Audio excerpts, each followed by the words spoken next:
Poetry, feel free to yell out whatever you want as I'm going along. If you like it, yell, yeah, snaps, or clap, or just fuck yeah, you know, whatever you want. If you don't like it, please tell me and I'll just go to something else. Right? So I'll just go ahead. I've read, sometimes what needs to be said isn't always what needs to be heard. So instead of telling people what I think needs to be said, I write it down. So you never hear of the cumbersome luggage, the somewhat overbearing language I keep stored in the expanding black back room of my throat's library in a book of 1,000 pages and pages yellowed like a crooked row of teeth. My empty lies cower behind, brush off the dust, sitting stubbornly on the cover to read. I turn the bathroom fan on before I cough because I can't let anyone know I'm sick. I fear pity more than anything else.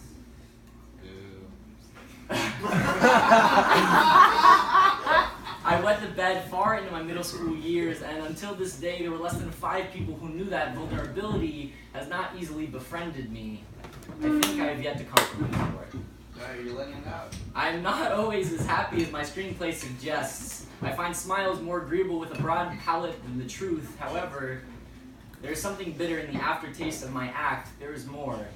Always more, but with all of this, I want to say love is the standard, yet I know it is gold. Even with the support of those close to me, my tongue is tied, this checkbook closed, my words do not seem profitable. Who cares? As a financial risk, I was not willing to take the weight of gold heavy against my chest, breathing more and more laborious, yet here I am, mouth open, gasping for air. I wish it wasn't, but it just so happens that silence is above water drowning, and I've had it up to here with the below water kind. I desperately need this atmosphere to let out all my language. And I think you have heard enough surface level bullshit. Sputtering and choking, I come to you and ask only that you give me your time. I will describe to you what I could never articulate without words like courage or self-love. I didn't think I was worth worrying about. What right did I have to put burdens like these on you? I didn't realize that is what you are here for. Yes, it is. Yeah. There it is. Started. Thank you for being here. Okay.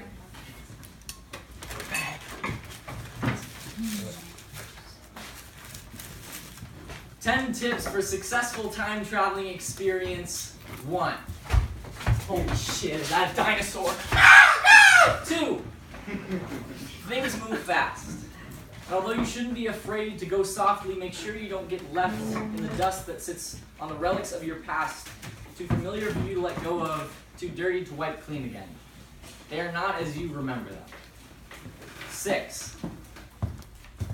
Remind yourself that nothing is linear.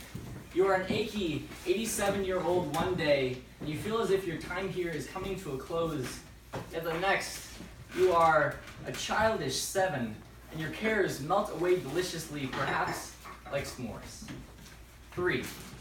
Time will warp its way into your life in a manner that will have you appreciating Dolly's clocks as surrealism, as truth, not surrealism. You cannot have control over this facet, for these seconds are too running for your hands to hold. Crushingly so, for it oozes and drips as you wish it didn't. Stop wishing. Because the pace life chooses is always the wrong one for your comfort, but best for your growing appreciation towards fleeting things. 4. Nostalgia is a chronic illness. Somehow it will convince you of sweet pasts that once were, yet to you they will now leave an aftertaste unreasonably active. Your reminiscence has a filter of sensationalism rather than accuracy, so when you walk the cobbled avenues of your recollection, tell the paper boy on the corner to tone it down a bit. Tell him these stories are old, the facts, painted faces. Tell him to bleed only the ink of truth if he wishes to open old wounds. 5. The closest star to Earth is Proxima Centauri. It is 4.2 light years away, and if this bright celestial body was extinguished today, you could look up into the gaping universe and watch it burn for years before realizing it wasn't there to begin with. Let your gaze fall from the skies. You deserve something real, something compassionate. 7.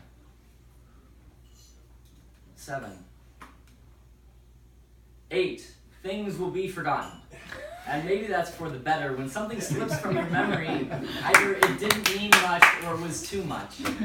Don't go back to those bad times too often. While they have shaped you, they are your past. And 9, I would go back and see my younger self, tell him how far we have come. But 10, I wouldn't recognize him.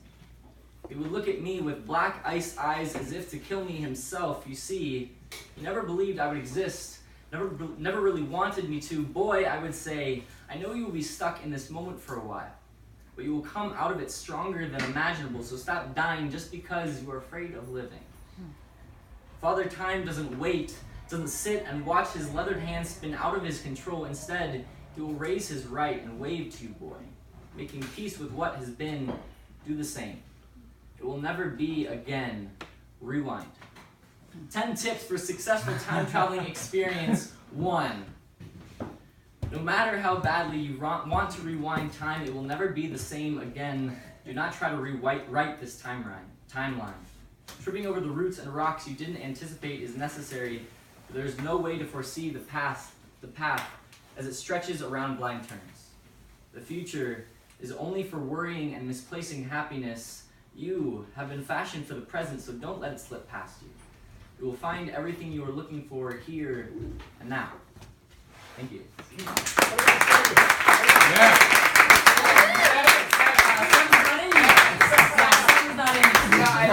It's 7. Shout out to Steve Kimmock. Ask Steve Kimmock. That's right. Means to him. Thank you. That's I didn't have you started on it. I was like, that was my moment. That was my moment. You And I missed it. It's written here. It's written here. You come in. You come in. What do you got? You didn't. Yeah, no, at least afterwards. What the heck? And admit that I fucked up. But yeah, ask Steve Kimmock with number 7. That's what I like that. All right, I got one more for you guys. Woo! Sorry. No, you're. I missed it. You're fine. All right. Ever written a letter addressed to the hate that fills your heart and the pain that deafens you, seduces you like a siren? How about a song? And through the lyrics told a story of the one who was always just out of reach and who stretched for her as a baby for his pacifier and cried the same way. A song, or a poem, and disguise your dark monochrome thoughts with kaleidoscopic verbatim to vent and release your pollution without blackening the skies or the lungs of those nearby. I have. To me, this is slam poetry. It has always been a collection of metaphors. Slam poetry is the act of bleeding. It hurts to be opened up sometimes, especially when you know something will come out. Slam poetry is my father, a hands-on teacher, never allowing me to be complacent with the limited knowledge I possess regarding myself. It is a mirror, not a mediocre friend, and shows me both the beautiful and gritty features I tell myself I don't see. Slam poetry is a dog you keep chained out back. The moment you untie her from her post is the moment you make peace with the fact that she will run into the house with such force. She will rip up the carpets, drool on your favorite chair, pee on your leg, but she will do it beautifully.